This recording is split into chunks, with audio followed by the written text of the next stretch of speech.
Welcome to this lecture. In this lecture we are going to learn about interesting command which is chmod command. So this is a syntax, so we'll see about the syntax, how to execute it. So first of all, let me just open my terminal, navigate to, let me say, desktop, and if I say ls, this is going to give us the information that is inside this desktop. So the next thing is I want to list everything about this, so all you need to do is simply ls and la, which will give every information including these privileges. So here you can see these are the syntax over here, and now we have the file group. This is basically the first one is for the owner and the second one is for the file group. So every file has this type of permission over here. So you can see we have this D, which stands, or basically which refer to the directory. That means this demo1 is directory, and if it is dash, that means it is a file. So any of the privilege that starts with D is for directory, and if it is single dash, that means it is the file. So next one from that is the 3 character, which basically is for the owner, and the next one 3 is for the file group, and the next one 3 is any other user, that is except for the file group and for the owner, because we have already specified for the owner. So let me just grab one of these. So let me say I want to grab this demo1. So let me just grab these characters. So let me just copy this and let's go back to our editor, that is text editor, and let's paste down here. So I have already said you that if you see here, this D is for the directory. If it was single dash, it means it was the file, but if it is with D, that means it is a directory, and the next 3 letters or the character is for the owner. And if you see here, it is RWX. So what this RWX means is it is the mode. So you can see here it is read, write, execute. That means owner can read this directory, write to this directory, and execute this directory or manipulate this directory. So owner can do anything inside this directory. If I say something like dash, because if I start with the dash, that means it is a file, and if I say R and dash and x or dash dash, that means it starts with dash, that means it is a file, and these first three character is for the owner. That means owner can only read the file, he cannot write to the file or he cannot execute that file. So this is the mode, and after these 3, the next 3 is for the file group. So file group can read that file and they cannot write to that directory basically, and they can execute that directory. So next 3 is for the group, that is other than that of the owner and the file group, which only can read and execute, not can write to that directory.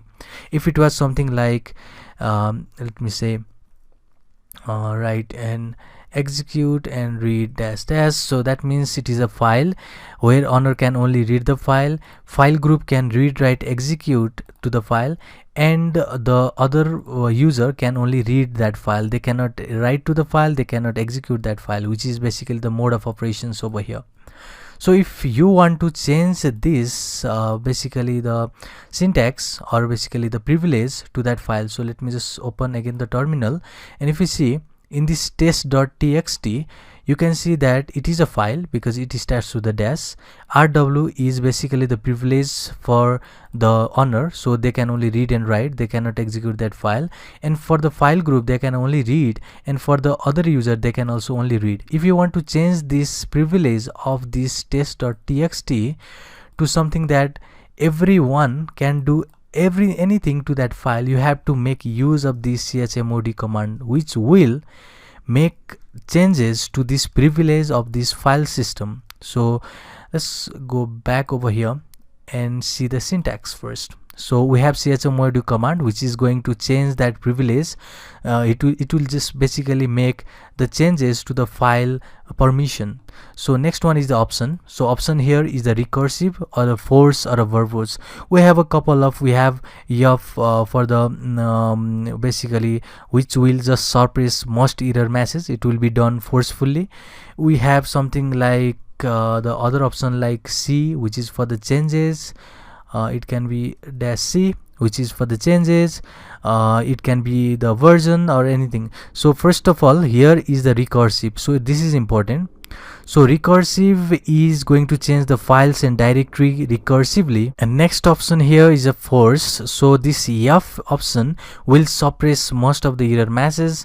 And the next one is verbose over here, which is the V, which will just output a diagnostic for every file that is being processed, because this is going to give any information that is being processed. So we'll just do this R mode, and we can just assess the permission using this octal mode. So we can also do a symbolic way, but that is very much harder than this. So we'll just see the octal now. So here is the for the honor, which is basically this first 3 character refers to the honor, and the next 3 is for the group, which is your file group. From here to here, it is for the file group, and the next is for the others. So let me just go to the terminal again.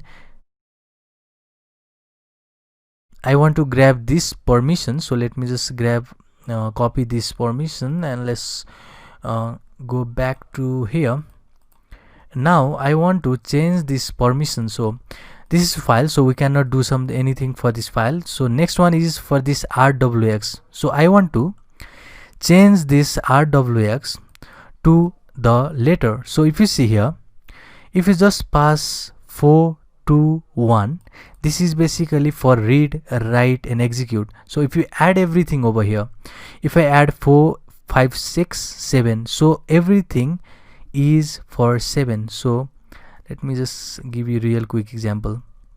So if I say chmod, let me make a space first.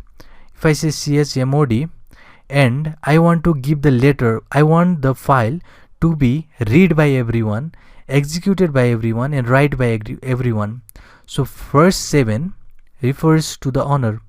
So if you just give 7, that honor is going to read, write and execute.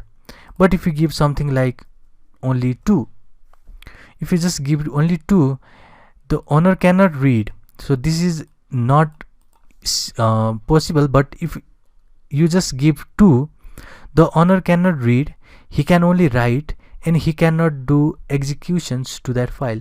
If you do something like only 4 over here, the honor only can read that file, he cannot write, he cannot execute.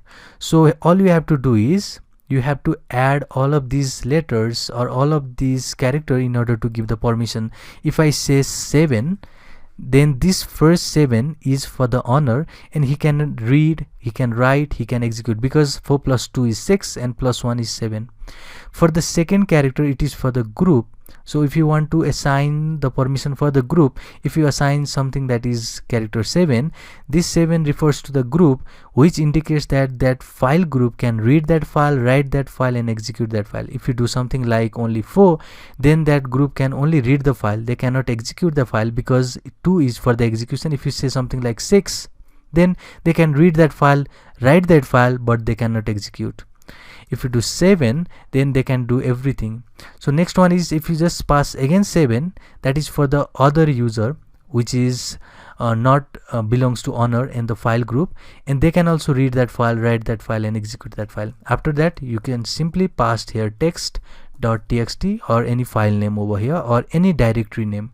So this is the way. So if you want to change the file name, which is for this test.txt, all you need to do is use this command. So let me just copy this, which refers that we are doing these changes to the file recursive mode, in the recursive mode, and 7 means this file can be read and write and execute by the owner. Another 7 means this can be read and write and execute by the file group, and only 4 means it can be only read by other user, they cannot write and execute. So let me just copy this and go to the terminal, and you'll simply say here that is in the recursive mode 774 was for that permission, and give the test.txt. it is test.txt, which is your file name which you want to give the permission. So if I just hit enter, now if I say lsl, it should be lsela, then you can see now permission has been changed. So you can see it was something that is with the white over here, now it has turned to the green, and you can see the permission now has been changed like here. So it can be read, write, execute by the owner. It can be read, write, execute by the, let me just make bigger.